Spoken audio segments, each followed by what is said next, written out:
আসসালামু আলাইকুম ওয়াৰাহমাতুল্লাহি ওয়াবাৰাকাতুহু। আপোনালোকৰ ওপৰত আল্লাহৰ ৰহমত বৰকত আৰু শান্তি বৰ্ষিত হওক। আউযুবিল্লাহি মিনাশ শাইতানিৰ ৰাজিম। বিসমিল্লাহিৰ ৰাহমানিৰ ৰাহিম। সূৰা গাছিয়া, সূৰা নম্বৰ 88, মুঠ আয়াত 26, মক্কাত অৱতীৰ্ণ, মুঠ ৰুকু 1 নম্বৰ। তুমি সেই আচন্নকাৰী কঠিন বিপদৰ কিয়ামতৰ বাতৰি পাইছানা? 2 নম্বৰ। সেইদিনা কিছুমান মুখমণ্ডল ভীত সন্ত্ৰস্ত হ'ব। 3 নম্বৰ। কঠোৰ শ্ৰমত ব্যতিব্যস্ত হ'ব, ক্লান্ত কাতৰ হ'ব। 4 নম্বৰ। দপদপকৈ জ্বলি থকা অগ্নিশিখাত পতিত হ'ব। 5 নম্বৰ।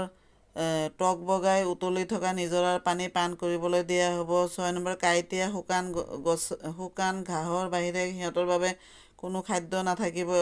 7 নম্বৰ। ই পুষ্টিও সাধন নকৰে আৰু ক্ষুধাও নিবাৰণ নকৰে। 8 নম্বৰ। আৰু সেইদিনা কিছুমান চেহেৰা আনন্দত উৎফুল্ল হ'ব। 9 নম্বৰ। নিজ চেষ্টা সাধনাত সন্তুষ্ট হ'ব। 10 নম্বৰ। উচ্চ মৰ্যাদা সম্পন্ন জান্নাতত অৱস্থান কৰিব।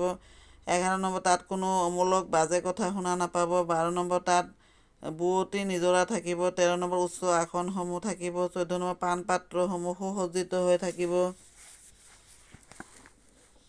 15 নম্বৰ। শাৰী শাৰীকৈ ৰখা গাৰু থাকিব। 16 নম্বৰ। আৰু থাকিব বহুমূলীয়া সুকোমল দলিচা। 17 নম্বৰ। এই মানুহবিলাকে যে মনা নাই, ইহঁতে উটবোৰ চোৱা নাইনে? কেনেকৈ আচৰিতভাৱে সেইবোৰ সৃষ্টি কৰা হৈছে।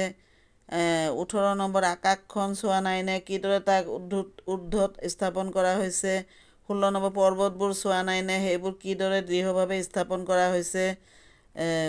20 নম্বৰ। পৃথিৱীখন চোৱা নাইনে? কিদৰে তাক পাৰি দিয়া হৈছে। 21 নম্বৰ। যি কি নহওক হে নবী ছাল্লাল্লাহু আলাইহি ৱাছাল্লাম, তুমি উপদেশ দি থাকা, কিয়নো তুমিতো এজন উপদেশদাতাহে মাথোন। 22 নম্বৰ। ইহঁতৰ ওপৰত তোমাৰ কোনো কৰ্তৃত্ব নাই। 23 নম্বৰ। যিজনে মুখ ঘূৰাই আৰু অস্বীকাৰ কৰে। 24 নম্বৰ। আল্লাহে তাক কঠোৰ শাস্তি বিহিব।